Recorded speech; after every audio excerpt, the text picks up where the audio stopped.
Assalamualaikum warahmatullahi wabarakatuh. Saya atas nama Muhammad Reka Landika Putra dengan NIM R1C1 22092. Saya ingin mempresentasikan tugas 3 petrologi. Yang pertama adalah memahami batuan beku, struktur, tekstur, dan faktor pembentuknya. Batuan beku menyimpan jejak pembekuan magma dari struktural skala besar hingga tekstur kristal yang halus. Keduanya membantu kita membaca kondisi pendingin, kandungan gas, dan lingkungan pembentukannya. Kemudian apa itu batuan beku? Batuan beku terbentuk ketika magma mendingin dan membeku menjadi batuan padat. Proses ini dapat berlangsung di bawah permukaan bumi sebagai intrusi atau di atas permukaan bumi sebagai ekstrusi. Kemudian tekstur batuan beku. Hubungan antar komponen. Tekstur menggambarkan hubungan antar massa kristal, massa gelas, dan distribusi mineral. Ciri ini sangat dipengaruhi oleh kecepatan kristalisasi, suhu kandungan gas, viskositas magma, dan tekanan saat pembentukan. Kemudian faktor kunci tekstur. Besar butir. Ukuran butir menjadi petunjuk penting untuk menafsirkan kecepatan pembekuan magma. Butir yang lebih besar umumnya terbentuk saat pendinginan berlangsung lambat. Kemudian terbagi menjadi dua, yaitu yang pertama adalah faneritik. Faneritik dia berbutir kasar atau ukurannya lebih dari 1 mm. Menunjukkan pembekuan lambat pada batuan intrusi. Contoh batuannya seperti granit, diorit, dan gabbro. Kemudian ada afanitik, berbutir halus. Dia memiliki ukuran kurang dari 1 mm. Menunjukkan pembekuan cepat pada batuan ekstrusi. Contoh batuan adalah andesit dan basalt. Kemudian faktor kunci tekstur atau bentuk kristal.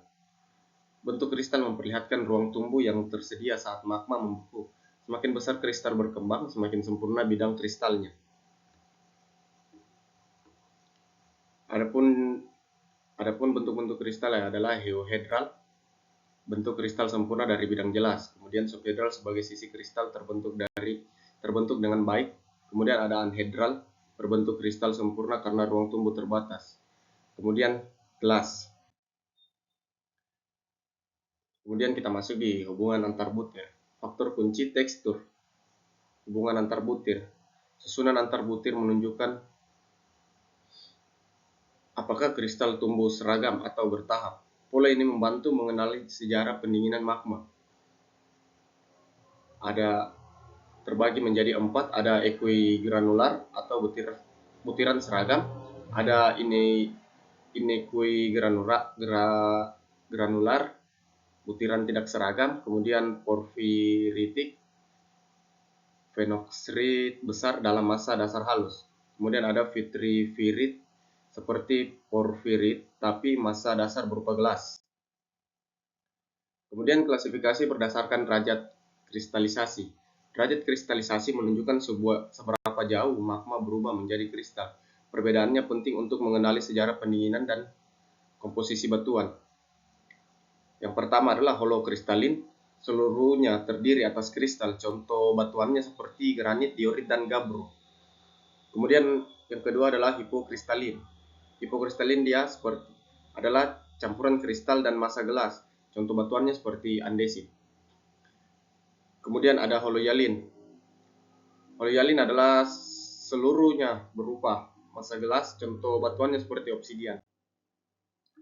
Kemudian ada faktor pembentuk struktur dan tekstur. Struktur dan tekstur batuan beku dikendalikan oleh kondisi pembekuan magma. Setiap faktor meninggalkan ciri yang dapat diamati pada batuan. Yang pertama adalah kecepatan pendinginan, menentukan besar butir, lambat menghasilkan fanerik, cepat menghasilkan afanitik. Kemudian kandungan gas, munculnya rongga yang berbentuk struktur vesikuler, tekanan dan lingkungan, mempengaruhi bentuk seperti pilau lava pada lingkungan air, mengatur mineralogi dan hubungan antar butir yang terbentuk. Kemudian adapun kesimpulan dari presentasi yang saya bawakan adalah membaca sejarah bumi melalui batuan beku.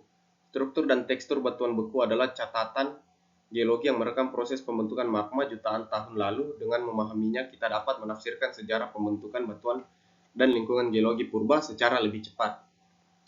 Mungkin itu saja yang dapat saya presentasikan, mungkin lebih dan kurangnya mohon dimaafkan. Billahi taufiq wal hidayah. Wassalamualaikum warahmatullahi wabarakatuh.